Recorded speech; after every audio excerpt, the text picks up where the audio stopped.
சிறகடிக்க ஆசை சீரியலில் இனி நடக்க போகுது அப்படின்னு தான் பார்க்க போகிறோம். இங்கே மீனா ரொம்ப நைட்டு கத்தி அழுகிறாங்க. அப்போ அதை பார்த்த முத்து, ஏன் மீனா இவ்வளவு கஷ்டப்படுற அப்படிங்கும்போது, இல்லைங்க எங்கள் அம்மா பூக்கடை போயிடுச்சு, கஷ்டமாக தான் இருக்குது. ஆனால் எங்கள் அப்பா எங்களோட இல்லாட்டிலும் கூட அந்த கரும்பு மிஷின் கடை இருக்கும்போது அதை பார்க்கும் போதெல்லாம் எங்கள் அப்பா நினைவாகவே இருக்கும். சரி, எங்கள் அப்பா எங்கள் கூடயே இருக்கார் அப்படின்னு மாதிரி தோணும். இப்போ அந்த மிஷினை எடுத்துகிட்டு வேறு போயிட்டாங்க. ரொம்ப கஷ்டமாக இருக்குது, மனசு ரொம்பவே கஷ்டமாக இருக்குங்க அப்படிங்கிறாங்க. இதை கேட்ட முத்து சொல்கிறாங்க, மீனா நீ கவலைப்படாத, உங்கள் அம்மா இருந்த இடத்துல உங்கள் அம்மா கடை இருக்கும். என்ன மாதிரி உங்கள் அப்பாவோட நினைவு அப்படின்னு சொல்கிறல அந்த கரும்பு மிஷின் அது சேரும். என் தலையை அடவு வச்சுனாலும் நான் எப்படினாலும் கொண்டு வந்துடுவேன், நீ கவலைப்படாத அப்படிங்கும்போது, இல்லைங்க எங்கள் அம்மா எவ்வளோ கஷ்டப்பட்டு அழுதாங்க பார்த்தீங்கள, அந்த கடைக்காக எத்தனைவங்க காலையில் இவ்வளோ போனாங்க. அந்தளவுக்கு எங்களுக்கு ஒரு ரொம்ப உணர்வுபூர்வமானது. நானாக இருக்கட்டும், சீதாவாக இருக்கட்டும், சத்யாவாக இருக்கட்டும், எங்கள் அம்மாவாக இருக்கட்டும், அந்தளவுக்கு அதை நேசித்தோம். நாங்கள் நேசித்த ஒரு பொருள் இல்லை அப்படின்னு நினைக்கும் போது ரொம்ப கஷ்டமாக இருக்குங்க. அதுபோக அத்தை என்னை பிடிக்காம தான் காட்டிப்பாங்க. ஆனால் எங்களுக்கு அந்த விஷயங்கள் உணர்வுபூர்வமானதுன்னு தெரிஞ்சும் கூட அதை ரொம்ப கொண்டாட்டமாக நினைக்கிறாங்க. அதை நினைக்கும் போது தாங்க ரொம்ப கஷ்டமாக இருக்குது அப்படிங்கும்போது, மீனா அங்கே பாரு, எங்கள் அம்மாவை பற்றி தான் தெரியுமே, என்னையே பிள்ளையாக எடுத்துக்க மாட்டாங்க. அதுபோக இந்த வீட்டில் இருக்கக்கூடாது நம்மளை சொல்லிகிட்டே இருப்பாங்க. நம்ம இடத்துல வேறு யாராவது இருந்தால் இந்த வீட்டை விட்டு போயிருப்பாங்க.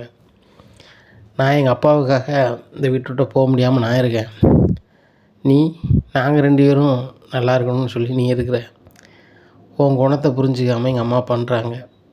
எங்கள் அம்மா என்ன தான் பண்ணாலும், இந்த குடும்பத்தில் என்ன தான் பண்ணாலும் அவ்வளோ பேருக்கும் சமைச்சு கொடுக்குற, நல்லா பார்த்துக்கிற. எனக்கு குறிப்பாக சொல்லப்போனால் அம்மா பாசம் அப்படின்னா என்ன அப்படிங்கிறத நீ தான் காட்டுற. நீ கஷ்டப்படும் போது என்னால் தாங்க முடியல மீனா. நீ எவ்வளோ போல்டாக என்னெல்லாமோ செய்வ. அந்த சிந்தாமணி இதான் உங்கள் அம்மா கடையை எடுத்துருப்பாங்க, வச்சுருப்பாங்கன்னு நீ நினைக்கிற. கண்டிப்பாக அதுக்கு என்ன ஏதுன்னு நானே விசாரிக்கிறேன். அந்த சிந்தாமணி மட்டும் அப்படி எடுத்துருந்தாங்க அப்படின்னா நம்ம சும்மையோட வேண்டாம், என்ன வந்தாலும் பரவாயில்லை அப்படிங்கிறாங்க. உடனே மீனா சொல்கிறாங்க, ஏங்க எந்த கதையிலையும் போய் நீங்கள் மாட்டிக்கூடாது. ஏன்னு கேட்டால் அந்த சிந்தாமணி இவ்வளோ மூளையாக வேலை செஞ்சு அந்த கடையை எடுக்க வைக்காங்க. நம்மளும் அவங்க தொழிலையாக இருக்கட்டும், அவங்க வேலையாக இருக்கட்டும், நம்ம சிந்தனையில் தான் பண்ண வைக்கணும். அதாங்க நம்ம அறிவாளின்னு எல்லாரும் சொல்லுவாங்க. அதுபோக வேகத்தை விட விவேகம்தான் ஜெயிக்கும்பாங்க. விவேகமாக ஜெயணுங்க அப்படிங்கிறாங்க. கண்டிப்பாக மீனா, நீ சந்தோஷமாக இருக்கணும், உன் குடும்பம் சந்தோஷமாக இருக்கணும் அப்படிங்கும்போது மீனா சொல்கிறாங்க, ஏங்க சீதா அருண்கிட்ட சொன்னாப்பிலையாம். அருண் அவங்களுக்கு தெரிஞ்ச அதிகாரிகிட்ட பேசி அங்கே பேசி பார்த்தாங்களாம். பேசி பார்த்து ஒன்றும் நடக்கலைன்னு சொல்கிறாங்க. அதனால் முத்து என்ன பண்ணாலும் ஒன்றும் செய்ய முடியாது, அந்த வண்டியையோ மீண்டும் அந்த கடையோ வைக்க முடியாதுன்னு சொல்லி அருண் சொன்னாருங்க அப்படிங்கும்போது, மீனா அந்த அருணை பற்றி தான் தெரியுமே, நான் ஒன்று செய்தோம்னா என்னால் முடியாது, வைக்காது, இவங்களும் ஒரு ஆளா அப்படிமா. ஆனால் அந்த இவங்களும் ஒரு ஆளா அப்படின்னு நான் சொல்லுதாம்லாம். இதுதான் எனக்கு உத்வேகத்தை கொடுக்குது. கண்டிப்பாக பாரு, உங்கள் அம்மா கடையை நான் அந்த இடத்துல கொண்டு வந்தே தீருவேன். அதுபோக இதுக்கு எதிராக யாரெல்லாம் இருக்காங்களோ அவங்களையும் கண்டுபிடிப்பேன், அவங்க முகத்திலையும் நினச்சிவேன், விளக்குவேன். அதுபோக அவங்களையும் இல்லாமல் ஆக்குவேன், தெரிச்சு ஓட வைப்பேன், நீ வேணாலும் பாரு அப்படிங்கிறாங்க. எனக்கு தெரியுங்க, கண்டிப்பாக நீங்கள் கொண்டு வந்துடுவீங்க.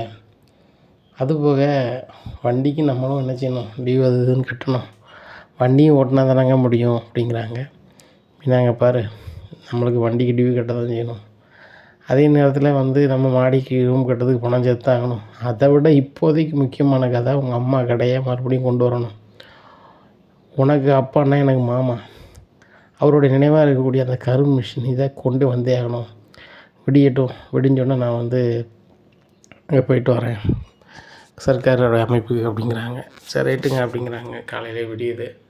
முத்து சாப்பிடாமே கிளம்பிடுதான் இங்கே அந்த ஆஃபீஸுக்கு. அங்கே ஆஃபீஸ் பூட்டி இருக்குது. அப்போ அண்ணாமலை கேட்குறாங்க, என்னம்மா முத்தை கேங்களே எங்கம்மா போனால் வச்சான் அப்படின்னு கேட்குறாங்க. இல்லைம்மா, காலையிலே எங்கள் அப்பா கரும்பு மிஷின் இருக்குல்ல, அது எங்கள் அம்மா அப்பா கடை, அது என்னாச்சுன்னு பார்க்க போயிருக்காரு அப்படிங்கும்போது விஜயா சிரிக்கிறாங்க. ஆமாம், இவர் பெரிய ஆள், இவர் சொன்ன உடனே கொடுத்துருவாங்க. அங்கே ஒழுங்கான பழத்தையும் ஒழுங்கான பூவையும் விற்கணும். அழுகி போன தேங்காயும் எல்லாத்தையும் விற்றுவிட்டு 4 பேர் என்ன சொல்லுவாங்க, சரியில்லைன்னு தான் சொல்லுவாங்க. நானே அதை சொல்லியிருக்கணும், நான் சொல்லலை அப்படிங்க. விஜயா என்ன பேசிகிட்டு இருக்க, அவங்க நம்ம சொந்தக்கார கடை போயிருக்குன்னா ஆட்டோமேட்டிக்காக நீ என்ன செய்யணும், வருத்தப்பட்டுருக்கணும். நீ என்னென்னா இப்படி பேசுத அப்படிங்கும்போது, ஏங்க அவங்க கடையில் உள்ள பொருள் சரியில்லைன்னு தானே கொடுத்துருக்காங்க, அப்புறம் எப்படி தருவாங்க?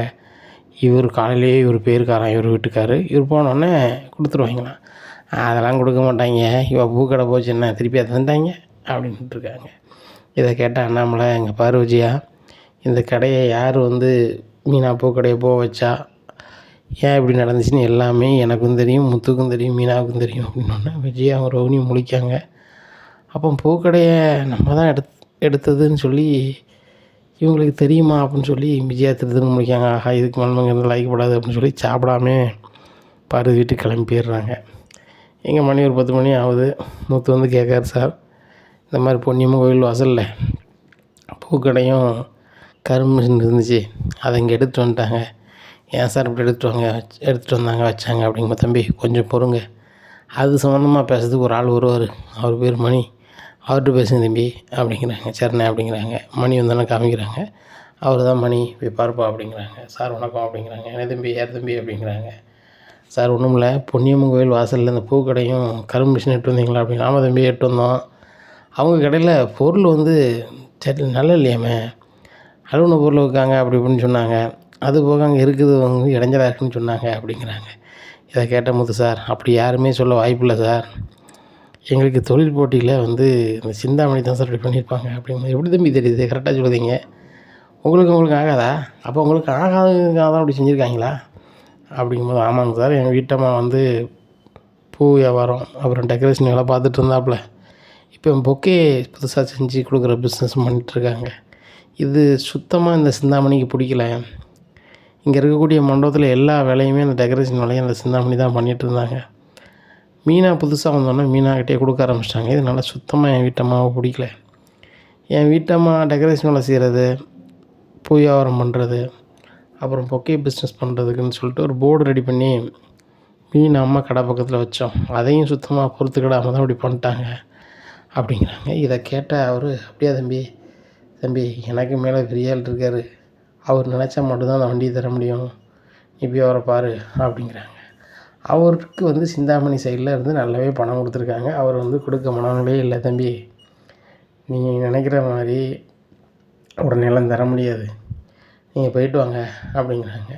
ஒன்றும் இல்லை சார், அது எங்கள் மாமாவோட வச்சுருந்த பொருள், அது உணர்வுபூர்வமான ஒரு இது சார், அதனால் நீங்கள் கொடுங்க சார், வைங்க சாருங்க. தம்பிங்க பாருங்கள், ஆளுக்கு கேட்டுகிட்டு இருக்க முடியாது, முறைப்படி எப்படி வாங்கப்பா, கிளம்பப்பா அப்படின்றாங்க.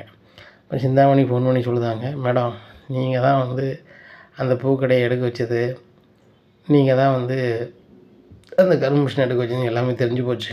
ஆனால் உங்கள்கிட்ட வாங்கின காசுக்கு அந்த கரும்பு மிஷினையும் அந்த இதையும் கொடுக்கல. ஆனால் உங்களுக்கும் தொழிலில் தான் அப்படி பண்ணிட்டீங்களாம்ல, நாங்களும் விசாரித்து பார்த்தோம், மற்றபடி நீங்கள் சொன்ன மாதிரி எதுவும் இல்லை மேடம் அப்படிங்கிறது. இல்லை சார், இது இல்லை சார் அப்படிங்கிறாங்க. சிந்தாமணியம்மா நீங்கள் சொன்னது கிடையாதாச்சு, அந்த பொருளை கொடுக்கல, ஓகே தானே அப்படிங்கிறாங்க. சரி சார், நான் பார்த்துக்குறேன் அப்படின்னோடனே இங்கே சிந்தாமணிக்கு பயங்கர இதாகிடுது. ஆகா, நம்மன்னு தெரிஞ்சு போச்சு, இப்போ என்ன பண்ணுறது அப்படின்ட்டு இருக்கும்போது மீனா கால் பண்ணுறாங்க. முத்து, மீனா நீ நினச்ச மாதிரியே உங்கள் அப்பா கடையையும் உங்கள் அப்பா கரும்பு மிஷினையும் எடுத்தது அந்த சிந்தாமணி தான், நீ உடனே கிளம்பி வா அப்படிங்கிறாங்க. 2 பேரும் நேராக சிந்தாமணி வீட்டுக்கு போகிறாங்க. உடனே சொடக்கியை போட்டு முத்து சொல்கிறாரு, இங்கே பாரு சிந்தாமணி, நீ யார் என்ன வரணும்னு நான் விசாரிச்சதும் கிடையாது, வச்சதும் கிடையாது, ஆனால் இன்னுமே நாங்கள் யார், ஏன் அப்படி பண்ணோன்னு நீ ரொம்பவே யோசிப்ப, வேணா நீ பாரு அப்படிங்கும்போது, என்னடா ஒரு 2 காரை வச்சு ஓட்டிகிட்ருக்கேன், நான் எவ்வளோ பெரிய அளவில் தொழில் பண்ணிகிட்ருக்கேன், நீனும் முன்னாடி பேசியிருக்கீங்களா அப்படிங்கும்போது மீனா சொல்கிறாங்க, உனக்குலாம் வெக்கமாக இல்லை, நீ பெரிய ஆள், 30 வருஷத்துக்கு மேலே இந்த டெக்கரேஷன் தொழில் பண்ணுறேன், பூ வியாபாரம் பண்ணுறேன் அப்படின்னா அதை என்னோட சூப்பராக பண்ணிப்பார், அதை விட்டுட்டு கோலை மாதிரி எங்கள் அம்மா கடையை போய் எடுத்துருக்க, அந்த கரும்பு மிஷினுக்கும் எங்களுக்குள்ள இது எப்படின்னு தெரியுமா, அவனுக்கு தெரியாதா அப்படிங்கிறாங்க. நல்லாவே தெரியும், அவங்க அப்பா அவங்க அம்மா எல்லோரும் அந்த கரும்பு மிஷினை தானே சுற்றிக்கிட்டு இருந்தாங்க, அதை உனக்கு கடுப்பேற்று தான் எடுத்தேன் அப்படிங்கும்போது, உன்னை நான் என்ன பண்ணுறேன் பாரு அப்படிங்கும்போது சிந்தாமணி சொல்லுதாங்க, நான் மட்டும்தானே உனக்கு எதிராக இருக்கேன்னு நினச்சிட்ருக்கேன். அப்படிலாம் இல்லை, ஒரு டீமே இருக்குது. நீ உன் தொழிலையும் ஒன்றுமில்லாமாக்கிறதுக்கும் என்ன, நீ என்ன பண்ணாலும் எதிர்வினை ஆச்சுறதுக்கும் எனக்கு ஆள் இருக்குது அப்படிங்கிறாங்க. உடனே முத்து சொல்கிறாரு, நீங்கள் எத்தனை பேர் சேர்ந்தாலும் சரி தான், என்ன எடுத்த கடையை அந்த இடத்துல வச்சு காட்டுதேன். அதுபோக நீங்கள் என்னெல்லாமோ பண்ணுதீங்க, அத்தனையும் நொறுக்கி ஒன்றும் இல்லாமல் ஆக்குதேன். உங்கள் மூக்கை நொறுக்கு தானே நொறுக்கலையான்னு பாருங்கள் அப்படிங்கிறாங்க. இதை கேட்ட சிந்தாமணி, உன்னால் ஆனதை பாருடா, கிளம்புடா அப்படிங்கிறாங்க. உடனே அவர் வந்துடுறாரு, யார், சிந்தாமணி தம்பியாக, என்ன எதுவும் பிரச்சனையாக்கா அப்படிங்க. ஒன்றும் பிரச்சனை இல்லைடா, இவங்க வந்து காமெடி பண்ணிகிட்ருக்காங்க. நான் தான் வந்து இந்த மீனா என் அம்மா கடை எடுக்க வச்சோம்னு தெரிஞ்சு பார்த்தான். தெரிஞ்சு என்ன செஞ்சிட முடியும் உங்களால்? ஒன்றும் பண்ண முடியாது. அந்த கருமிஷனை தான் வாங்க முடியுமா, ஆனால் அந்த பூக்கடையை தான் வாங்க முடியுமா அப்படிங்கிறாங்க. உடனே நேராக ஸ்ருதியை போய் பார்க்குறாங்க 2 பேரும் ஸ்டூடியோவில். அப்போ என்ன 2 பேரும் சேர்ந்து வந்துருக்கீங்க அப்படிங்கும்போது பலகுரல், நீ பேசும்போது ஒன்று சொன்னேன் அப்படிங்கிற, என்ன சொன்னேன் அப்படிங்கிறாங்க. கடை எடுக்க முன்னாடி உங்களுக்கு ஏதாவது ஒன்று பேப்பரில் கொடுத்தாங்களான்னு கேட்டேன். அப்படி எதுவும் கொடுக்கல, அவங்களாம் எடுத்துட்டாங்க. இதை வச்சு எதுவும் பண்ணலாமா அப்படிங்கும்போது முத்து, கண்டிப்பாக பண்ணலாம். ஒரு பொருளை நம்ம வந்து ஒரு இடத்துல வச்சுருக்கோம்னா நம்ம பொருளை வந்து தூர எடுக்க போகிறாங்க அப்படின்னா நம்மகிட்ட ஒரு வார்த்தை சொல்லணும். அதை சொல்லலை. அப்படி சொல்லாத போதே நம்ம வந்து ஒரு வக்கீலை யாரையா பார்த்து என்ன செய்யலாம் அப்படிங்கிறாங்க. வக்கீல்கிட்ட போகிறாங்க. அவங்க செய்ய வேண்டியதை செஞ்சு அந்த சர்க்கார் அமைப்புலேருந்து அந்த பூக்கடையும் கருமிஷனையும் வாங்கி கொடுத்துருந்தாங்க. வாங்கி கொடுத்தோடனே மீனா அம்மாவுக்கு கால் பண்ணி முத்து சொல்கிறாரு, அத்தை கடை வந்து உங்கள் கடை வந்துருச்சு அப்படிங்கும்போது மீனா அம்மாவுக்கு ரொம்ப சந்தோஷம். அதை பார்த்துட்டு எப்படி மறுமணம் வாங்கினீங்க அப்படிங்கும்போது, சுதி கொடுத்த ஐடியாவில் தான் அத்தை வாங்கினோம்.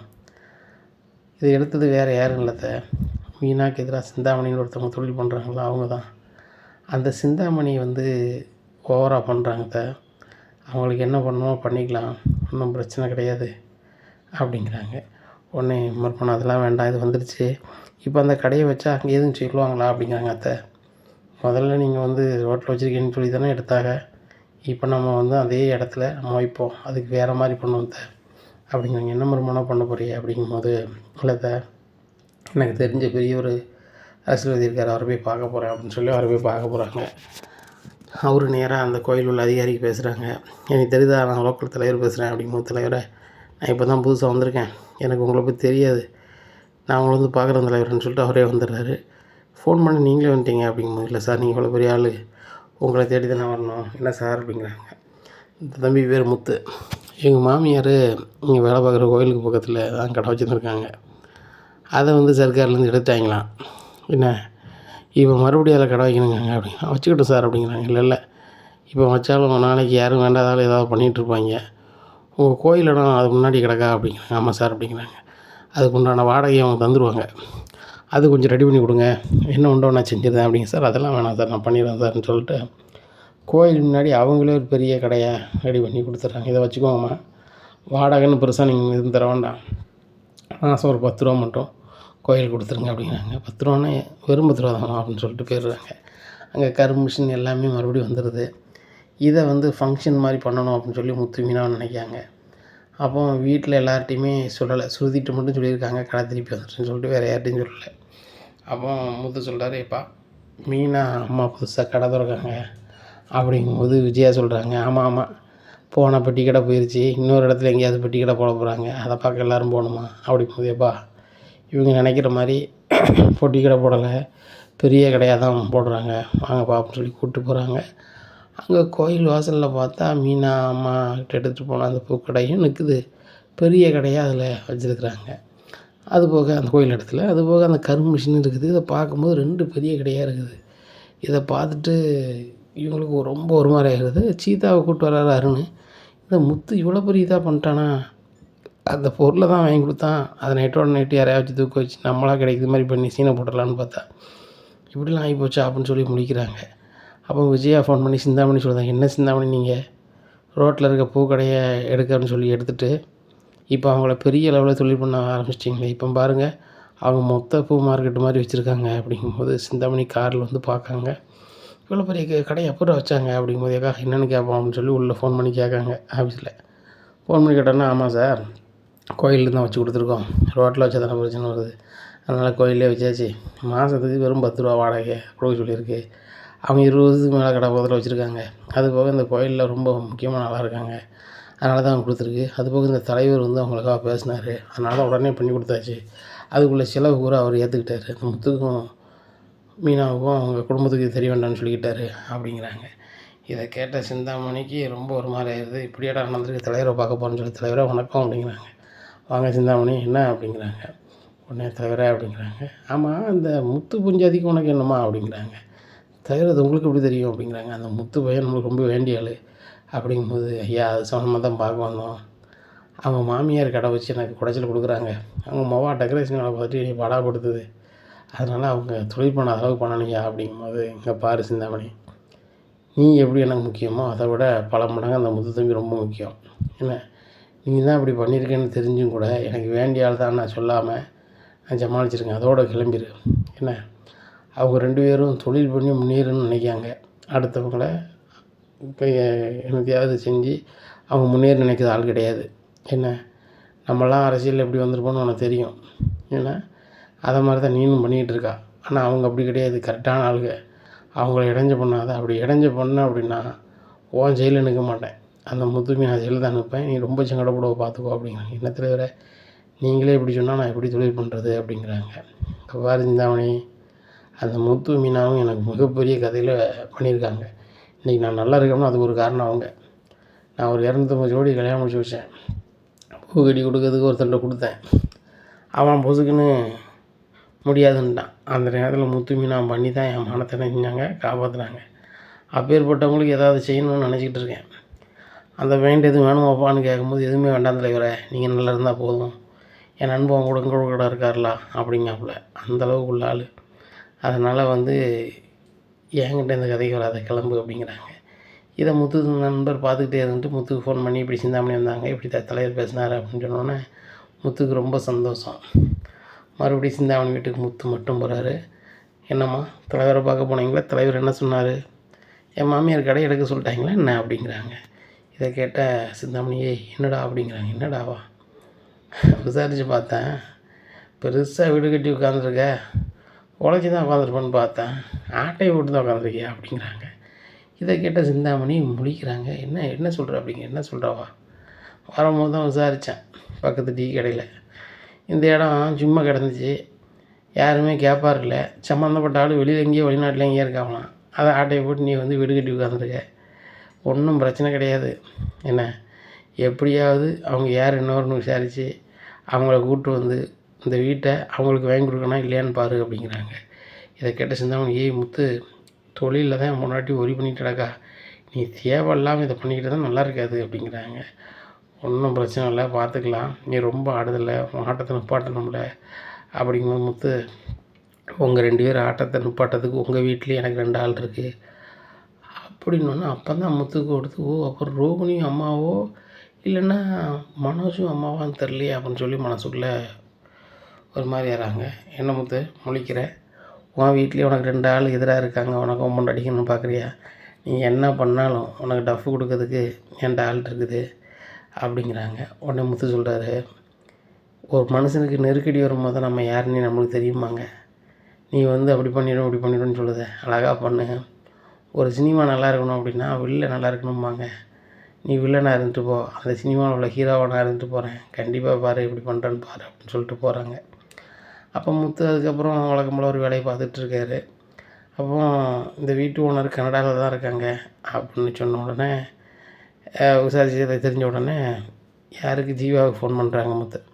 மேடம், கனடாவில் உங்களுக்கு எல்லா பக்கமும் தெரியுமா அப்படிங்கும்போது, ஓரளவு எல்லா பக்கமும் தெரியும், ஆனால் இங்கேருந்து நம்ம ஊர்லேருந்து இருக்கிறவங்க நிறைய பேர் தெரியும் அப்படிங்கும்போது, மேடம் இந்த இடத்துல ஒருத்தவங்களுக்கு இடம் கிடக்கு, அவங்க பேருக்கு தான், அவங்களுக்கு தெரியுமா அப்படிங்கும்போது, முத்து நீங்கள் சொல்லுற பேரில் ஒரு 3 பேர் எனக்கு தெரிஞ்சவங்க இருக்காங்க, நான் 3 பேர்ட்டும் கேட்டு சொல்லுறேன்னு சொல்லிட்டு 3 பேருக்கும் கால் பண்ணுதாங்க. கால் பண்ணோன்னே அதில் ஒரு ஆள், ஆமாம் அது ஏன் இடம் தான், ரொம்ப நாளாக காலி பண்ணியாக போட்டு வச்சுருந்தேன், இப்போ என்ன அப்படிங்கிறாங்க. அதில் ஒரு ஆள் சிந்தாமணி இருந்தவங்க வீடு கட்டி அவங்க பாட்டில் 7 வருஷமாக இருக்காங்களாம் அப்படிங்களா, ஐயோ இடத்துல எப்படி கட்டினாங்க வச்சாங்க அப்படிங்கிறாங்க. சரி ரைட்டு, நான் நம்ம ஊரில் இருக்க பையன் முத்து பையன் நம்பர் தரேன், அவனை போய் பாருங்கள், உங்களுக்கு என்ன ஹெல்ப் பண்ணணுமோ பண்ணுவார் அப்படிங்கிறாங்க. சரி ரைட்டு, ஒன்றும் பிரச்சனை இல்லை அப்படிங்கிறாங்க.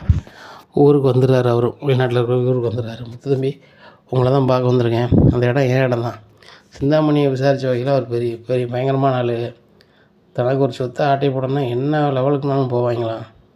யாரையும் அவங்களுக்கு எதிராக தொழிலே பண்ண விட மாட்டாங்களாம். இப்போ எப்படி அவங்ககிட்ட இருந்து வீடு வாங்குறது அப்படிங்கும்போது ஒன்றும் பிரச்சனை கிடையாது அப்படின்னு சொல்லிட்டு முத்துக்கு தெரிஞ்ச அந்த வக்கீல்கிட்ட கூட்டி போகிறாரு. ஒன்று சார்ந்த மாதிரி அந்த இடம் இவருக்கு சம்மந்தம் வந்து சிந்தாமணி வந்து ஆட்டையை போட்டு வச்சுருக்காங்க. இது என்ன சார் பண்ணுறது அப்படின்னு. ஒன்றும் பிரச்சனை இல்லை தம்பி, அந்த டாக்குமெண்ட்டும் கொண்டு வாங்கங்கிறாங்க. அந்த பேப்பர்லாம் கொண்டு வந்து வக்கீல்கிட்ட கொடுக்காங்க. அவர் ரெடி பண்ணி சிந்தாமணி மேலே ஒரு பேப்பர் அனுப்புதாங்க. அதை பார்த்துட்டு சிந்தாமணி அரண்டுறாங்க. ஆகா, இந்த இடத்துக்காரன் எங்கேயோ போயிட்டா நம்மளுக்கே ஆயிரும்னு பார்த்தா இப்படி ஆயிடுச்சு அப்படின்னு சொல்லி முடிச்சுட்டு இருக்கும்போது கரெக்டாக முத்து கால் பண்ணுறாங்க. என்ன மேடம், பேப்பர் வந்துச்சா? சம்மந்தப்பட்ட ஓனரை கொண்டு வந்தாச்சுல, அவர் மூலமாக நம்ம மூலமாக தான் வந்திருக்கு. எண்ணி 2 மாதத்தில் அந்த வீடு அவருக்கு போயிடும். வேறு ஏதாவது வீடு வாடகைக்கு இது இருந்தால் பாருங்கள் அப்படிங்கிறாங்க. வாடகை இருக்குது வேணால் உனக்கோ முன்னாடிக்கே சரியாக இருக்கலாம். நான் எவ்வளோ பெரிய எவ்வளோ தொழில் பண்ணணும் தெரியுமா அப்படி இப்படிங்கிறாங்க. நீங்கள் எந்த தொழில் பண்ணி என்ன செய்ய மேடம், நீங்கள் தான் வந்து அடுத்தவங்க இடத்த ஆட்டையை போட்டு வீடு கட்டிருக்கீங்க. இப்போ அந்த ஓனரும் வந்துட்டார், அவங்களால ஒன்றும் பண்ண முடியாது. ஒழுங்கு மரியாதையாக வீடை கொடுக்க பாருங்கள் அப்படிங்கிறாங்க. சிந்தாமணியும் ஒரு வக்கீல் அங்கேயும் பார்க்காங்க. அவங்க எல்லாருமே கையை வச்சுருந்தாங்க. நீங்கள் லாய்க்கப்படாதுமா, சொத்து உங்களுக்கு வராது, இவ்வளோ நாள் அனுபவிச்சிங்களா, அதோட விட்டுருங்க அப்படி இப்படிங்கிறாங்க. அதில் ஒரு வழியே தெரியல.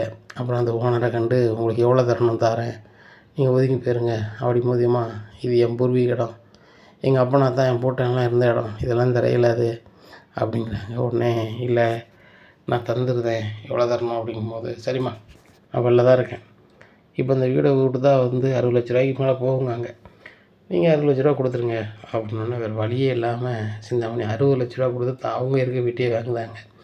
வாங்கினோன்னு முத்துட்டு சொல்கிறாங்க, முத்து, நான் இருக்க வீட்டையே பணம் கொடுத்து வாங்க வச்சிட்டு இல்லை, நான் சும்மிட மாட்டேன் அப்படிங்கிறாங்க. சும்மிட மாட்டேங்களா, வேறு என்ன செய்வீங்க, இப்போவுமே உங்களுக்கு 60,000 ரூபா க்ளோஸ் ஆக்கியாச்சு, இப்படி இருக்கும்போது ஓவராக பேசுனீங்கன்னா வேறு மாதிரி தான் ஆகும் பார்த்துக்கோங்க அப்படிங்கிறாங்க. இப்படி இருக்கும்போது முத்து வந்து வீட்டில் அண்ணாமலைகிட்ட சொல்லுதாங்க, ஏப்பா அவங்க சிந்தாமணி என்கிட்ட பேசும்போது சொல்லிட்டாங்கப்பா, மீனா பூ வியாபாரத்துக்கும் என் தொழிலுக்கும் எதிராக இந்த வீட்டில் 2 பேர் இருக்காங்க, அவங்கள வச்சு நான் என்ன வேணாலும் பண்ணுவேன் அப்படின்னு சொல்லி அந்த சிந்தாமணி சொல்கிறாங்க. அப்படின்னு ஒன்றா விஜயா திருதுன்னு முழிக்காங்க. உடனே மனோஜ் முத்து பார்க்க, என்னடா என்ன பார்க்க, நான் ஏன்டா பண்ண போகிறேன், நானே பெரிய லெவலில் பிஸ்னஸ் பண்ணிகிட்ருக்கேன், நீனும் உன் பொண்டாட்டி 50க்கும் 100க்கும் போகுதுட்டு கிடைக்கிய, நான் அதை போய் இது பண்ண போகிறேண்ணா அப்படிங்கும்போது ரோகிணியை பார்க்குறாரு. என்ன மனோஜ் என்ன பார்க்குறாரு முத்து அப்படிங்கும்போது, டே என் முன்னாடி ஏன்டா அப்படி பண்ண போகிறா, அவள் இப்போ சொந்தமாக பார்லர் வைக்க போகிறா அப்படிங்கும்போது, சொந்தமாக பார்லரா அப்படிங்கிற, ஆமாடா சொந்தமாக பார்லர் வைக்க போகிறா, பேங்கில் பேசிட்டா வச்சுட்டா, பெரிய ஆளாக வரப்போகிறா, அவளெல்லாம் அப்படி பார்த்துட்டு இருக்காத அப்படின்ட்டு இருக்கும்போது 2 பேர் காலிங் பெல் அமுக்குறாங்க. மீனா போய் கதை திறக்கிறாங்க. திறந்தோன்னே, இங்கே ரோகிணி இருக்காங்களா அப்படிங்கிறாங்க. ரோகிணி இவங்களை பார்த்தோன்னா அரண்டுறதாங்க. ஏன்னு கேட்டால், ரோகிணி ஒரு 4 லட்ச ரூபா ஒரு பேங்கில் வாங்கி வச்சுருந்தாங்க. அவங்க வந்து அதை கட்டவே இல்லை. கிட்டத்தட்ட அது 12 லட்ச ரூபா ஆயிடுச்சு.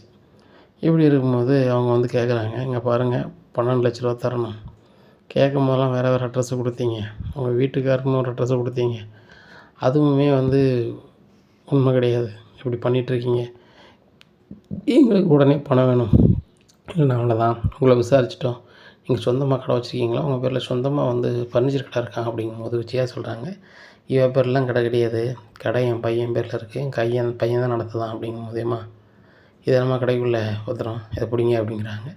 பார்க்கும்போது தான் தெரியுது, கடையை ஃபர்னிச்சர் கடையை ரோகிணி பேரில் மனோஜ் வாங்கி வச்சுருக்காரு. இதை பார்த்துட்டு விஜயா, என்னங்க சொல்கிறாங்க இவங்க அப்படிங்கிறாங்க. விஜயா, இந்த கடை வந்து ரோகிணி பேரில் தான் இருக்குது, டேய் மனோஜ் கடையை உன் பேர் தானே வாங்கினான்னு சொல்லிட்டு அண்ணாமலை கேட்குறாங்க. இல்லைப்பா, ரோகிணி தான் சொன்னான், கடையை நீங்கள் உங்கள் பேரில் வாங்கினீங்கன்னா நாளைக்கு உங்கள் தம்பிமார் வந்து கடை எனக்கும் வாங்க, இதே இது என் பேரில் இருந்துச்சுன்னா எங்கள் அப்பா பணத்தில் தான் வாங்கினதுனால அவள் பேரில் இருக்குன்னு சொல்லிக்கலாம்ல அப்படின்னு சொன்னான் அப்படிங்கிறாங்க. உடனே முத்து கேட்குறாரு, இது நம்ம அப்பா பணத்தில் தானே நீ கடையை உருவாக்குனேன் அப்படிங்கும்போது, இல்லைடா அது வந்து இது வந்து அப்படிங்கிறாங்க.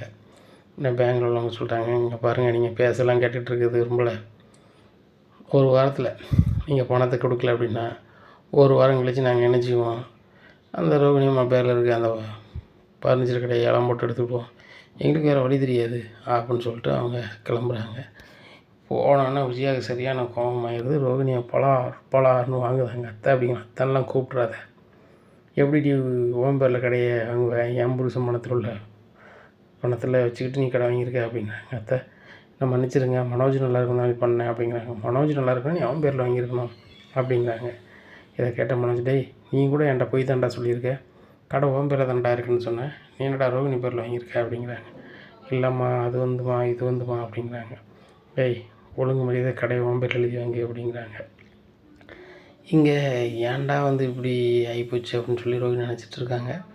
ரோகிணி இந்த கடை பத்திரத்தை வச்சு தான் அந்த பார்லர் நடத்துகிறதுக்கு நம்ம ரெடி பண்ணிடலான்னு சொல்லி நினச்சிருக்காங்க. இப்படி இருக்கும்போது அந்த அத்தை வந்து கடையை எழுதி கொடுக்க சொல்கிறாங்க அப்படின்னு சொல்லி முடிக்கிறாங்க. மனோஜும் என் பேர் எழுதி கொடுத்துரு, எங்கள் அம்மா சொல்கிறது தான் சரி, அவங்க ஒரு வாரத்தில் நீ வந்து பணத்தை கட்டலைன்னா அவங்க ஏலம் போட்டு எடுத்துருவாங்க அப்படிங்கும்போது மனோஜ் நீங்கள் கூட இப்படி இருக்கீங்க பார்த்தீங்களா, இந்த பத்திரத்தை வச்சு தான் நான் வந்து பாரில் வைக்கிறது பணம் கட்டிருக்கேன் அப்படிங்கும்போது எப்படி அப்படிங்கும்போது மனோஜ் சொல்கிறாரு. அப்போ நீ வந்து உன் ஃப்ரெண்டு தர பணத்தில் நீ வந்து ஆரம்பிக்கலையா, நான் கூட எங்கேயோ லோனுக்கு ரெடி பண்ணினேன்னு சொன்னேன் அப்படிங்கிறாங்க. இல்லை இதை வச்சு தான் ரெடி பண்ணியிருக்கேன் அப்படிங்கிறாங்க.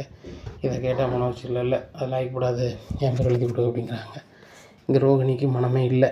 நம்ம பேரில் கடை இருந்தால் தானே வந்து மனோஜிடம் கூட வரி கட்டான சூழ்நிலையில் வாழ்வான், இப்போ என்ன பண்ணுறது அப்படின்னு சொல்லி நினைக்காங்க. விடிய காலம் விஜய் இதை பிடிச்சிக்கிட்டு எப்படியாவது எழுதி கொடு அப்படின்னு ரெடி பண்ணி மனோஜ் பேரில் கடையை வாங்கிடுறாங்க. இப்போ ரோகிணிக்கு ரொம்பவே கடுப்பாயிருது. என்னடா இது, கடை நம்மளை விட்டு போயிட்டது, நம்மளை பற்றியே உண்மை தெரிஞ்சுன்னா மனோஜ் கண்டிப்பாக நம்மளை வேண்டான்னு சொல்லிடுவானே. கடை இருந்தால் கூட சரி, கடை ரோகிணி பேரில் இருக்குது, நம்ம ரோகிணியை வேண்டான்னு சொன்னால் கடை நம்மளை விட்டு போயிடும்னா கூட கேட்பானே அப்படின்னு சொல்லி ரொம்ப இப்படி இருக்காங்க, ஒரு மாதிரி இருக்காங்க. இப்படி இருக்கும்போது ரோகிணிக்கு இருக்க ஒரே வாய்ப்பு கிராமத்தில் இருக்க அந்த வீட்டை விற்று இந்த கடன் அடைக்கிறது தான். அப்போ கிராமத்துக்கு போகிறாங்க. கிராமத்தில் போய் ஏம்மா இந்த வீட்டை விற்கணுமா, எனக்கு கடன் ஒரு 12 லட்ச ரூபா இருக்குது அப்படிங்கும்போது, இங்கே பாருடி, என் பேரனுக்கு இருக்குது இந்த வீடு மட்டும்தான், என் பேரனை நீ பார்க்குறது மாதிரி தெரியல, பார்க்க போகிறதும் இல்லை, நல்லாவே தெரிஞ்சுக்கிட்டேன். அந்த முத்து மீனை நல்லா பார்த்துப்பாங்க, அவங்களையும் நீ பார்க்க விட்றதில்ல. அப்படி இருக்கும்போது இருக்கிறது அந்த வீடு மட்டும்தான், வீடு தர முடியாது, நீ கிளம்பலாம் அப்படிங்கிறாங்க. என்னம்மா நீ, உனக்கு இவ்வளோ நாள் நான் உழைச்சி செலவு தந்துருக்கேன், கிருஷை பார்த்துருக்கேன் அப்படிங்கும்போது எல்லோரும் அவங்க அம்மையை பார்க்குறது பிள்ளையை பார்க்குறதான் சொல்லிகிட்டா இருக்காங்க, அதுக்கு அவனால் வீடு தர முடியாது, நீ கிளம்பு அப்படிங்கிறாங்க. நேராக வித்யா அம்மா வீட்டுக்கு போகிறாங்க. வித்யாவுக்கு கல்யாணம் ஏற்பாடு நடந்துகிட்ருக்கு. அவங்க பணம் பரட்ட வைக்க வந்துட்டுருக்காங்க. அப்போ வித்யா அம்மாட்ட போய் அழுகிறாங்க. ஏன் கல்யாணம் அழுகிற, 2வதாக கல்யாணம் முடிச்சிட்டதாக வித்யா சொன்னான், அதுபோக உன்னை பற்றிய உண்மையை எதுவுமே சொல்லலை வைக்கலன்னு சொல்லி வித்யா சொன்னான். அப்படி இருக்காதம்மா, கல்யாண வாழ்க்கைங்கிறது சாதாரணம் கிடையாது, ஒரே நாளில் முடிய போகிற காரியம் இல்லை, அதனால் உன்னை பற்றி எல்லாத்தையுமே சொல்லிடுமா அப்படிங்கிறாங்க. இதை கேட்ட ரோகிணி, என்னை பற்றி எல்லாம் சொன்னால் அவ்வளோதான், மனோஜ் என்கிட்ட வாழவே மாட்டார், இப்போ எனக்கு இருக்கிற பெரிய பிரச்சனை, எனக்கு ஒரு கொஞ்சம் பணம் கடன் இருக்குது, நீங்கள் தான் தந்து உதவணும் அப்படிங்கும்போது, ஏம்மா வித்யாவுக்கு கல்யாணம், அந்த கல்யாணத்துக்கே நான் பணத்துக்கு அங்கேயும் இங்கேயும் போயிட்டுருக்கேன், இப்படி இருக்கும்போது நீ கேட்குறியம்மா அப்படிங்கும்போது, இந்த வீடு உங்களுக்கு சொந்த வீடு தானம்மா, இந்த வீடை ஒரு அடவு வச்சு கொடுங்க, எனக்கு ஒரு 12 லட்ச ரூபா தேவைப்படுது, அதை மட்டும் நீங்கள் இப்போதைக்கு தந்தீங்கன்னா நான் இப்போதைக்கு சமாளிச்சிருவேன் அப்படிங்கிறாங்க. இல்லைம்மா அதுக்கு வாய்ப்பு இல்லை அப்படிங்கிறாங்க. இல்லை எனக்கு எப்படியாவது தந்தாகணும் அப்படிங்கிறாங்க.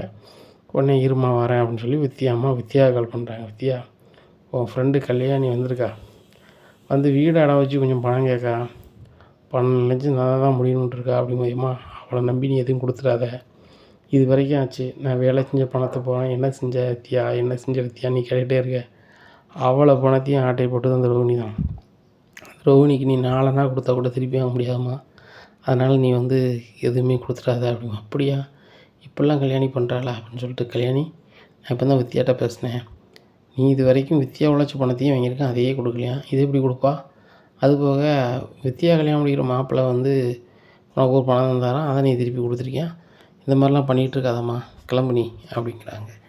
இங்கே சரியான கடுப்பில் வித்யா மேலே கடுப்பில் வெளில கிளம்புறாங்க. அவங்க அம்மாவுக்கு ஃபோன் பண்ணி, கொடுக்க வேண்டிய பணத்தை கொடுக்கக்கூடாதுன்னு பண்ணுறால, உன் கல்யாணம் நடந்தால் தானடி, உன் கல்யாணத்தை நடக்க விட்டா தானே அப்படின்னு சொல்லி நினைக்காங்க. இப்படி இருக்கும்போது வித்யா வந்து கொஞ்ச நாளாக ஒரு பையனை லவ் பண்ணியிருக்காங்க, அவனுடைய கேரக்டர் சரியில்லாமல் பேசுறதை விட்டுறாங்க. இப்படி இருக்க அந்த பையனை வச்சு முருகன் வீட்டில் வச்சு பேச வைக்காங்க. இந்த மாதிரி நானும் வித்யாவும் லவ் பண்ணோம், கடைசியில் வித்யா வந்து என்னை வேண்டான்ட்டு உங்களை கட்டுறா, நாளைக்கு உங்க கூடயும் சரியாக வாழ மாட்டா, அதனால் கல்யாணத்தை நிப்பாட்டுங்க வைங்க அப்படிங்கிறாங்க. முருகன் சிரிக்கிறார். ஏன் சிரிக்கிறீங்க அப்படிங்கிறாங்க. உங்களை யார் அனுப்புனா அப்படிங்கிறாங்க.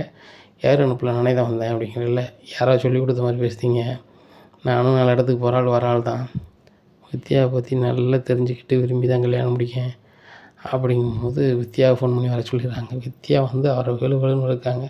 விட்டுரு என்னை அனுப்புனது ரோகிணி தான் அப்படிங்கிறாங்க. ரோகிணி தானா அப்படின்னு சொல்லிட்டு நேராக ரோகிணி கால் பண்ணுறாங்க. ரோகிணி, இந்த மாதிரிலாம் வேலை பார்த்துட்ருக்காத, இந்த மாதிரி என் கல்யாணத்தை பாட்டத்துக்கு எல்லா வேலையும் பார்க்கன்னு சொல்லிட்டு உள்ளே வச்சாலும் உள்ளே வச்சு விடாமல் ஃப்ரெண்டுன்னு பார்க்க மாட்டேன். உன்னை வந்து இப்போ நான் விடுதேன்னா ஒரே காரணம் முத்து மீனாக இருக்க வீட்டில் நீ இருக்கேன்னு தான். உனக்கு 1000 இது இருக்குது, அந்த இதுக்கு மத்தியில் எனக்கு இவ்வளோ பண்ணுறானே அப்படிங்கும் பற்றியா. நீ புதுசாக கல்யாணம் பண்ணிக்க போகிற, நான் வந்து நான் நல்லா கூட நினைக்கல அப்படிங்கும்போது நான் உன்னை என்னடி பண்ணேன், உன்னை பற்றி எல்லா விஷயமும் தெரிஞ்சுட்டு அந்த முத்து மீனாட்ட சொல்லலை. ஏன் உங்கள் ஃபோன் நம்பர் கேட்கும்போது கூட நான் கொடுக்கல அப்படிங்கிறாங்க பற்றியா. உங்கள் அம்மா கொஞ்சம் நேரம் அவன்கிட்ட பேசாமல் இருந்தாங்கன்னா அந்த வீடை எனக்கு ஏதாவது ரெடி பண்ணி கொடுத்துருப்பாங்க, என் கடன்லாம் சரியாக இருக்கும் அப்படிங்கும்போது இங்கே பாரு ரோஹினி, உனக்குலாம் வெக்கமாக இல்லை. சுயநலத்துக்கு எல்லாரையுமே வந்து கொடுக்கணும்னு நினைக்கிறேன், அதெல்லாம் சரி வராது. நீ நல்லா இருக்கணுங்கிறதுக்காக எங்கள் அம்மா அவங்க வீட்டை அடை வச்சு கொடுக்கணுமா? எங்கள் அம்மாவுக்கு பெருசாக நான் உழைச்சி கொடுக்கல. எங்கள் அம்மா இருக்கிறது ஒத்த வீடு தான். ஏன் உங்கள் அம்மா பேரில் ஒரு வீடு இருக்குல்ல, அதை கேட்க வேண்டியதானே அப்படிங்கும்போது இல்லை அவங்க தரமாட்டேன்னு சொல்லிட்டாங்க அப்படின்னு. உங்கள் அம்மாவே உன் லட்சணம் தெரிஞ்சு தரமாட்டேன்னு சொல்லிட்டாங்க, எங்கள் அம்மா எப்படி தருவாங்க என்ன கேட்காம. இனிமேல் பட்டு என்கிட்ட பேசிடாத, என் கல்யாணத்துக்கு வந்துடாத. கொஞ்சம் ஓவராக நீ பண்ண அப்படின்னா கண்டிப்பாக உன்னை பற்றிய விஷயம் எல்லாத்தையும் ஆதாரத்தோட உன் மாமனார் மாமியார்கிட்ட கொண்டு நான் வீட்டில் கொடுத்துருவேன். அதுக்கப்புறம் நீ சின்ன பொண்ணமாயிருவேன். கேள்விப்பட்டேன், அந்த கடையை வச்சுக்கிட்டு தான் என் பேரில் கடை இருக்குது, மனோஜ் என்ன ஆனாலும் என் பக்கத்தில் இருப்பார் நீ சொல்லிக்கிட்டு இருப்ப. இப்போ கடையும் போயிடுச்சாமல் இருக்குது, ஒழுங்காக இரு. என்ன நான் வந்து முத்து மீனாவுக்கு ஃபோன் பண்ணி சொன்னோம்னு வச்சுக்கோ, உன் நிலைமை என்ன ஆகும்னு சொல்லி யோசிச்சுக்கோ அப்படிங்கிறாங்க. இதை கேட்ட ரோஹினிக்கு ரொம்பவே கடுப்பாகுது. இப்படி நாட்கள் நகருது. இந்த காலகட்டத்தில் வித்யாவுக்கு கல்யாணம் நடந்துருது. வித்யா கல்யாணத்துக்கு ரோஹினி மட்டும் வரலை. அப்போது அண்ணாமலை கேட்குறாங்க, என்னம்மா உன் ஃப்ரெண்டு எல்லோரும் கல்யாணத்துக்கு போய்ட்டு வந்தோம், நீ ஏம்மா போகலை அப்படிங்கும்போது, இல்லை அங்கிள் எனக்கு உடம்புக்கு முடியல அப்படி இப்படிங்கிறாங்க. காலையில் நல்லத்தனமாக இருந்தேன், காலையில் வந்திருக்கலாம்ல அப்படிங்கும்போது, இல்லை அங்கிள் எனக்கு உடம்புக்கு முடியல அப்படிங்கிறாங்க. இல்லைம்மா எல்லாருமே கேட்டாங்க, உங்கள் மருமகளும் அந்த வித்யா பிள்ளையும் நல்ல ஃப்ரெண்டு, அவங்களே வரலையே வைக்கலேன்னு சொல்லிட்டு அப்படிமேப்பா அவ்வளோதான் உடம்புக்கு முடியலைங்க அவங்கள விடுங்க அப்படிங்கும்போது முத்து சொல்கிறாரு, இப்பா உண்மையிலே பாலாரமாவுக்கு வந்து உடம்பு சரியான மாதிரி இல்லை, வித்யாவுக்கும் அவங்களுக்கு இப்போதைக்கு பேச்சுக்கு இந்த மாதிரி தெரிலப்பா அப்படிங்கிறாங்க. என்னம்மா உனக்கு அந்த பிள்ளை எல்லா விசேஷத்துக்கும் வந்திருக்குமா, அப்படி இருக்கக்கூடாது, அந்த பிள்ளைக்கு யாரும் இல்லை அப்படின்னு சொல்லிக்கிட்டு இருக்காங்க, அதனால் அவங்க அம்மா மட்டும் தான் இருக்காங்க, நீனும் நல்லா பார்த்துக்கோ அப்படிங்கிறாங்க. சரி அங்கிள் அப்படிங்கிறாங்க. மறுநாள் காலையில் வித்யாவோட அம்மா வீட்டுக்கு வராங்க. நம்மளை வாங்கம்மா உட்காருங்க, நீங்கள் வித்யாவோட அம்மா தானே அப்படிங்கும்போது, என் மகளுக்கு நல்லபடியாக கல்யாணம் நடந்துச்சு, வீட்டிலேருந்து எல்லாருமே வந்து சூப்பராக பண்ணி கொடுத்தீங்க, ரொம்ப பெருமையாக இருந்துச்சு, உங்கள் பையன் முத்து மீனாவும் அப்படி பண்ணாங்க, நாங்களுக்கு ரொம்ப நன்றி கடன் பட்டிருக்கோம், அது போக டெக்கரேஷன் பண்ணதுக்கு பணமே உங்கள் மருமக வாங்க மாட்டேன்னு சொல்லிவிட்டு, ஆனால் எனக்குன்னு ஒரு மனசு இருக்குல்ல ஐயா, நான் ஊரில் விசாரிக்கையில் அது எப்படினாலும் ஒரு 3 லட்ச ரூபாய்க்கு மேலே வரும்னு சொன்னாங்க, இதில் ஒரு 4 லட்ச ரூபா இருக்குய்யா, இதை மீனாட்ட கொடுங்க அப்படின்னு ஒன்று மீனா சொல்கிறாங்க. இல்லை நான் வாங்க மாட்டேன், எனக்கு எப்படி சீதாரோ இந்த ஸ்ருதியோ அதை மாதிரி தான் நான் வித்யாவும் பார்க்குறேன், அதனால் அது எங்கள் வீட்டு ஃபங்க்ஷன் மாதிரி, அதுக்கெலாம் நான் காசு வாங்க மாட்டேன் அப்படிங்கும்போதேம்மா, சம்பளத்துக்கு எப்படியும் ஒரு 10 ஆள் வேலை பார்த்தாவோ, ஆளுக்குனாலும் ஆளுக்கு 500 வச்சு பார்க்கணுமாம்மா, கொடுக்கணும்ல அப்படிங்கும்போது, சரி அவங்களுக்கு மட்டும் சம்பளம் கொடுங்கன்னு சம்பளத்தை மட்டும் வாங்கிக்கிறாங்க. அப்போ வித்யா அம்மா ரொம்ப அழுகிறாங்க, ஏன் அழுறீங்க அப்படிங்கும்போது, இல்லைம்மா என் பொண்ணுக்கு நீங்களும் ஒரு 6 மாதமாக தான் நல்ல பழம் பேசத்தே வைக்கணும் அம்மா சொன்னான், அவளுக்கே இவ்வளோ பண்ணுதீங்க, இந்த வீட்டில் இருக்க கல்யாணி என் மகளும் சின்ன பிள்ளையிலேருந்தே ஒன்றா படிச்சிருக்காவோ வச்சுருக்காவோ ஒன்றா இருந்திருக்காவோ, அவளுக்கு இக்கடான சூழ்நிலை வரும்போதெல்லாம் என் மவ அவ்வளோ பணம் கொடுத்து உதவியிருக்கலாம், அவள் என் மவ கல்யாணத்துக்கு கூட வரலன்னா எப்படி இருக்கும் பாருங்கள் அப்படிங்கிறாங்க. உடனே முத்து சொல்லாது, ஏம்மா கல்யாணினா யார் அப்படிங்கிறாங்க. கல்யாணினா யாரா, நீங்கள் கிறிஸ்டின் ஒரு பையனை ரொம்ப பாசம் காட்டுதீங்களா, அந்த பையனோட அம்மா தான் அப்படிங்கிறாங்க. என்னங்க சொல்கிறீங்க, வித்யாவும் கிறிஷோட அம்மா ஒன்றா படித்தாவளா அப்படிங்கிறாங்க. ஆமாம் ஒன்றா தான் படித்தாவா அப்படிங்கிறாங்க. உடனே மீனா என்னங்க சொல்கிறீங்க, வித்யா இதை சொல்லவே இல்லையே அப்படிங்கிறாங்க. அவள் எப்படி சொல்லுவா, அந்த கல்யாணி தான் சொல்லக்கூடாது, சொன்னால் தான் என் வாழ்க்கை வம்பாகும்னு சொல்லிக்கிட்டே இருக்கலாமே அப்படிங்கிறாங்க. இந்த பேச்சு சவுண்டை கேட்டோன்னே ரோஹினி ரூமில் வந்து பார்க்காங்க, ஆகா வித்யாம்மா சவுண்டு மாதிரிலாம் இருக்குது அப்படின்னு சொல்லிட்டு, ஆகா இவங்க தான் அப்படின்னு சொல்லிட்டு டபார்னு ரூமுக்குள்ளே போயிடுறாங்க. உடனே முத்து கேட்குறாரும்மா, கல்யாணி இங்கே அப்படி ஒரு ஆளுங்க இல்லையாம்மா அப்படிங்கிறாங்க. தம்பி உங்கள் அண்ணன் மனோஜ்னு ஒரு ஆள் இருக்கார்ல, அவரை கல்யாணம் பண்ண பேர் தான் கல்யாணி, உங்கள் வீட்டில் ரோகிணின்னு சொல்லி இருந்துகிட்ருக்கு, அந்த பிள்ளையை கூப்பிடுங்க அப்படிங்கிறாங்க. ரோகிணி வெளியே வா அப்படின்னு சொல்லி முத்து கூப்பிட்றாரு. ரோகிணிக்கு என்னாச்சுன்னே தெரில, வெளில வராங்க. வெளில வந்து என்ன அப்படின்னு ஒன்று தெரியாத மாதிரி கேட்காங்க. இதுதான் கல்யாணியா அப்படிங்கும்போது, இல்லை எனக்கும் கல்யாணிக்கும் சம்மந்தம் கிடையாது, இவங்க ஏதோ வந்து உழம்புதாங்க. அந்த வித்தியா கல்யாணத்துக்கு நான் போகல. வித்தியா எனக்கு பணம் தரணும். அந்த பணத்தை தராமல் இருக்கிறதுக்கு இந்த மாதிரி நாடகம் நடத்துகிறா அப்படிங்கும்போது, என்னம்மா பேசுகிற, வாயை மூடு, நீனும் வித்தியாவும் கூட பிடிச்சிங்க, கிட்டத்தட்ட நம்மளும் சொந்தக்காரங்க மாதிரி தான். என்ன, நீனும் உன் புருஷனும் கல்யாணம் முடிஞ்ச புதுசில் என் வீட்டுக்கு வந்திருக்கிய, அந்த ஃபோட்டோ எங்கள் வீட்டில் தான் இருக்குது. தம்பி முத்து, இன்றைக்கி என்ன கிழமை அப்படிங்கிறாங்க. கிழமையை சொல்கிறாங்க. 2 நாள் கழிச்சு நான் உங்கள் வீட்டில் கொண்டு தரேன் தம்பி. இந்த பிள்ளையும் இன்னொரு ஆளுக்கும் கல்யாணம் ஆச்சு. அதன் மூலமாக வந்தவங்க தான் கிறிஸு. அவங்க அம்மா லட்சுமி இந்த ஊரில் தான் இருக்காங்க, அங்கே போய் கிளங்க அப்படிங்கிறாங்க. அவங்க நல்லாவே தெரியும், இவங்க தான் அவங்க மகளா அப்படிங்கிறாங்க. ஆமாம், இவங்க தான் அவங்க மகா அப்படிங்கிறாங்க. உடனே மீனா கால் பண்ணுறாங்க. அவங்க அம்மா எடுத்துடுறாங்க. இம்மா நல்லா இருக்கீங்களா அப்படிங்கிறாங்க. நல்லா இருக்கேன் அப்படிங்கிறாங்க. உங்கள் மகா ரோகிணி உங்கள்கிட்ட பேசணுங்க அப்படிங்கும்போது, மீனா அது வந்து இம்மா ரோகிணி தான் உங்கள் மகளா அப்படிங்கிறாங்க. ரோகிணி என் மக கிடையாது, கல்யாணி தான் என் மகா. கல்யாணி வந்து ரோகிணின்னு அந்த வீட்டில் இருக்கா அப்படிங்கிறாங்க. இதை கேட்டால் மீனாவுக்கு சரியான கோபமாயிருது. டபார்னு எழுந்திரிச்சி போய் ரோகிணியை பலாருன்னு வாங்குதாங்க. மீனா அப்படிங்கலாம் பேசாதடி, உன் சுயநலத்துக்கு அந்த பயலை எவ்வளோ சங்கடப்பட விட்ருக்க. பக்கத்துலேயே இருந்துக்கிட்டு துபாயில் இருக்கேன், அங்கே இருக்கேன், இங்கே இருக்கேன்னு எங்களையும் நீ தண்ணி காட்டியிருக்க. அதுபோக அந்த பயலையும் ரொம்ப சங்கடப்படுத்தியிருக்க. இனி ஒரு நிமிஷம் நீ கிறிஸை பிரிஞ்சிடக்கூடாது அப்படிங்கிறாங்க. இதை கேட்ட வச்சு நீ நடி பேசிகிட்டு இருக்குது மீனா, ஒரு நிமிஷம் கூட அந்த வீட்டில் இருக்கக்கூடாது, நீ கிளம்புனா கிளம்பு அப்படிங்கிறாங்க. அத்தை அப்படிங்கிறாங்க. அத்தைன்னு கூப்பிட்றாத, உடனே கிளம்பிடு அப்படிங்கிறாங்க. உடனே வித்தியா அம்மா சொல்கிறாங்க, நான் இதை சொல்லியிருக்க மாட்டேன், என் மோவை கல்யாணத்துக்கு வரல அப்படிங்கிறத கோவத்தில் சொல்லிட்டேன். ஐயா நீங்கள் தான் ஐயா எப்படியாவது பேசி சரி பண்ணணும். இந்த ரோகிணி வேணால் வித்தியாவையோ என்னையோ வந்து அடுத்த மாதிரி நினைக்கலாம். நான் வந்து எனக்கும் இது ஒரு பிள்ளை மாதிரி தான் நினைக்கிறேன். நீங்கள் அதை ஏன் பேசி சரி பண்ணணும் அப்படின்னு சொன்னால் அண்ணாமலை சொல்கிறாங்கம்மா, இந்த விஷயத்தில் நான் பேசி சரி பண்ண முடியாது, நான் புருஷன் மனோஜ் தான் முடிவு எடுக்கணும் அப்படின்னா மனோஜ் எந்த பதிலும் சொல்ல முடியாமல் உட்காந்துருக்காரு.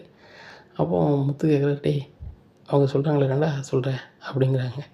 எங்கள் அம்மா முடிவு தான் என் முடிவு, ரோகிணியை வெளியே போனுங்கம்மா சொல்லிட்டாங்க, அவள் போட்டும் போனவளாகவே இருக்கட்டும் அப்படிங்கிறாங்க. ரோகிணி எங்கே போனே தெரியாமல் வீட்டு வாசலில் விஜயா வீட்டு வாசலில் இருக்காங்க. அப்போ மீனா போகிறாங்க. ரோகிணி, எங்களை தான் வந்து எதிராக இருக்கும், உங்களுக்கு எதிராக இருக்குன்னு நினச்சி பேசுவீங்க வைப்பீங்க. அந்த கிறிஸ் உங்களுக்கு எந்த விஷயத்தில் எதிராக இருக்காப்புல, உங்கள் பையன் தானே. நீங்கள் யாருமே இல்லைன்னு சொல்லி சங்கடப்படுத்தின்னு ஒரு வாழ்க்கையை அமைச்சிக்கிட்டீங்க. அவனுக்கு எல்லாமே இருந்து யாருமே இல்லாத மாதிரி இருந்தால் அவனுக்கு அவ்வளோ சங்கடப்படுவோம். என் வீட்டுக்காரு அம்மா இருந்தும் அம்மா இல்லாத மாதிரி வாழும்போது அவர் எந்த அளவுக்கு சங்கடப்பட்டுருப்பார். அந்த சங்கடத்தை கிறிஸ் வந்து அனுபவிச்சிட்ருக்கான். என் வீட்டுக்கார் படிக்கலை, முரடன், அப்படி இருக்கான்னு நீங்கள் சொல்லுது என்ன, யாரும் இல்லாத ஒரு வெறுப்பு தான். அதே வெறுப்பு நாளைக்கு வந்து கிறிஸுக்கு வந்துட்டுனா கிறிஸோட நிலைமை என்ன ஆகும், அதை நீங்கள் கொஞ்சமாக நினச்சிங்களா? என் வீட்டுக்கார் அப்படி இப்படின்னு சொல்லி உங்கள் அம்மா வச்சு பேச தெரியுது. ஒழுங்கு மரியாதையாக கிறிஸை கூட்டிகிட்டு இந்த வீட்டுக்கு வாங்க, நான் ஒரு நாள் உங்களுக்கு ஃபோன் பண்ணுறேன் அப்படின்னு சொல்லிட்டு ஒரு ஆட்டோ பிடிச்சி கிராமத்துக்கு அனுப்பி விடுதாங்க. அங்கே ரொம்பவே அழுதுகிட்டு கிறிஸ் வீட்டில் இருக்காங்க.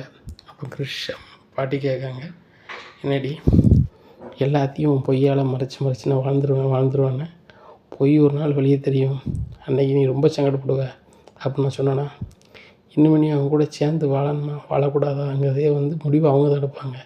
முன்னாடி நீ சொல்லியிருந்தேன்னா அதுக்குள்ளே காலம் ஓடி வந்திருக்கும், இப்போ அதுக்கு வாய்ப்பும் இல்லை அப்படிங்கும்போது ரொம்பவே அழுகிறாங்க. மறுபடியும் முத்துக்கு மீனாவுக்கு கால் பண்ணி பேசுகிறாங்க. நீங்கள் நினச்சா தான் அவங்கள மறுபடியும் சேர்த்து வாழ வைக்க முடியும் அப்படிங்கும்போது, நாங்கள் ஒன்றும் பண்ண முடியாது, ஒன்று பண்ணலாம், ரோகிணி நீங்கள் பரப்பிட்டு இருக்க சொல்லுங்கள், நாங்கள் நாளைக்கு வரோம், அவங்கள கூப்பிட்டு போய் எங்கள் பாட்டிகிட்ட விட்றோம், எங்கள் பாட்டி சொன்னால் எங்கள் அம்மா கேட்பாங்க, வேறு சொல்லே கிடையாது அப்படின்னு சொல்கிறாங்க. சரி தம்பி வாங்க அப்படிங்கிறாங்க. முத்து மீனாவும் கார் எடுத்து வராங்க. இங்கே ரோகிணியை கூப்பிட்டு போய் நேராக பாட்டி வீட்டில் விடுதாங்க. பாட்டிகிட்ட எல்லாத்தையுமே சொல்லிடுறாங்க. பாட்டி ரொம்ப ஷாக் ஆகிடுறாங்க. சரி ரைட்டு ரோகிணி, இனிமையாவது உண்மையை சொல்லு, இந்த முத்து மீனாவும் உனக்கு எதிராக இருப்பாங்கன்னு நினச்சிட்டே இருக்கேன், ஆனால் அவங்க தான் உனக்கு நன்மை செய்கிறாங்க அப்படின்னு சொல்லிட்டு இங்கே வந்து கிராமத்துலேருந்து கூப்பிட்டு போய் அங்கே பட்டணத்தில் விஜயாட்ட பேசுகிறாங்க. விஜயா சொல்கிறாங்க, இல்லைத்த இந்த ரோகிணி வீட்டில் இருக்கக்கூடாது அப்படிங்கும்போது, விஜயா பழைய கதை உனக்கு மறந்துட்டா, நீ ஒரு பையனை விரும்பணுன்னு சொல்லி போயிட்ட, அதுக்கப்புறம் அந்த பையன் சரி கிடையாது, நீ வரும்போது சரி சொந்த பையன்டா நீ, அந்த பிள்ளை நல்லா இருக்குன்னு சொல்லி உனக்கு ஒரு வாழ்க்கை கொடுக்கலையா, உனக்குன்னா வந்தால் ஒரு நியாயம், இன்னொரு ஆளுக்கு வந்த ஒரு நியாயமா? ரோகிணி வந்து முதல் வாழ்க்கை இல்லாமல் தான் தனக்கு பிடிச்சமான வாழ்க்கையை அமைச்சிருக்கா. மனோஜும் சந்தோஷமாக தான் வாழ்கிறான், அதனால் அவங்க வாழ்க்கையை அவங்கள வாழ விடு அப்படிங்கும்போது, அத்தை நான் வந்து மனோஜை வாழக்கூடாதுன்னு சொல்லலை. மனோஜுக்கு ரோஹினி கூட வாழ பிடிக்கல. மனோஜ் வந்து வேறு கல்யாணம் முடிக்கிறது சரின்ட்டான். அதனால தான் ராஜேஸ்வரி மூல சிம்பிளாக கல்யாணம் முடிக்கிறதுக்கு பேச வச்சுருக்கோம் அப்படிங்கிறாங்க. இதை கேட்ட நாச்சியாருக்கும் வந்துடுது. இனி என்ன நடக்கும் அப்படிங்கிறத நம்ம பொறுத்திருந்து பார்க்கலாம். நம்ம சேனலை நீங்கள் மறக்காமல் சப்ஸ்கிரைப் பண்ணுங்கள். நன்றி, வணக்கம்.